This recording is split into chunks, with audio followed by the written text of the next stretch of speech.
साहित्यगण, हमारे बड़े बुजुर्ग साथियों और बच्चों को मेरा प्रणाम। मैं Kajal Vaishnav National Institute of Fashion Technology Nai Delhi से फैशन डिज़ाइनिंग में अपनी पढ़ाई पूर्ण कर एक नई सफ़र की शुरुआत कर चुकी हूँ।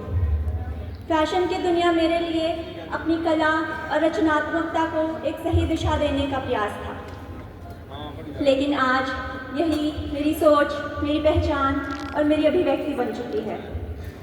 आज इस मंच पर खड़े होकर आप सभी का स्नेह और सम्मान पाकर मैं दिल से आभारी हूँ। मेरे साथ जो भी साथी इस सम्मान को पाने के लिए आज भाग्यशाली रहने वाले हैं, उन सभी को मेरी और मेरे परिवार की तरफ से हार्दिक बधाई। किसी भी उपलब्धि का आनंद दोगुना तब हो जाता है जब हम उसे अपनों के बीच साझा करते हैं, और मेरा समाज जिसका इतिहास वीरता और सेवा का संगम रहा है, आज मैं उसी इतिहास के एक महान योद्धा का जीवन परिचय आपके समक्ष रखना चाहती हूँ। बाबा वीर बंदा बैरागी, जिनका जन्म 16 अक्टूबर 1670 में जम्मू के राजौरिया क्षेत्र में हुआ और जिन्हें दुनिया लक्ष्मण देव के नाम से जानती थी। मात्र 13 वर्ष की आयु में उन्होंने वैराग्य धारण किया।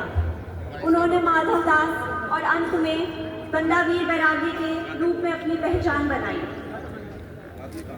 उनके जीवन का सबसे बड़ा मोड़ तब आया जब गुरु गोविंद सिंह जी के मार्गदर्शन में उन्होंने मुगलों के अत्याचार के विरुद्ध हथियार उठाए।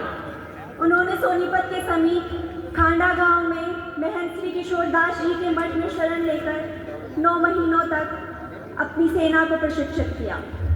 रोहतक और सोनीपत के स्थानीय लोगों ने भी इस सेना में बढ़ चढ़कर भाग लिया।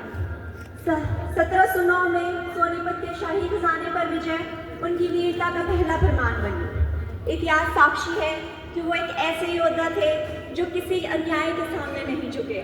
जब मुगलों ने जंजीरों में बांधकर पिंजरे में लाहौर से दिल्ली तक उनका जुलूस निकाला, यहाँ तक कि उनके नन्हे पुत्र अजय सिंह को भी बंदी बना लिया गया। मुगलों को लगा कि पुत्र के मोह में आके वो झुक जाएंगे, परंतु वो एक वीर पिता थे और उनके पुत्र भी वीर निकले। उस छोटे बालक ने भी बाबा फतेह सिंह की तरह निडर होकर शहादत को चुना। इतिहास के पन्ने इस अमानवीय क्रूरता के साक्षी हैं। उनके सामने उनके पुत्र का कलेजा निकालकर उनके मुंह में ठूस दिया गया, उनकी अपने आंखें निकाल ली गई और उनके शरीर के टुकड़े टुकड़े कर दिए गए।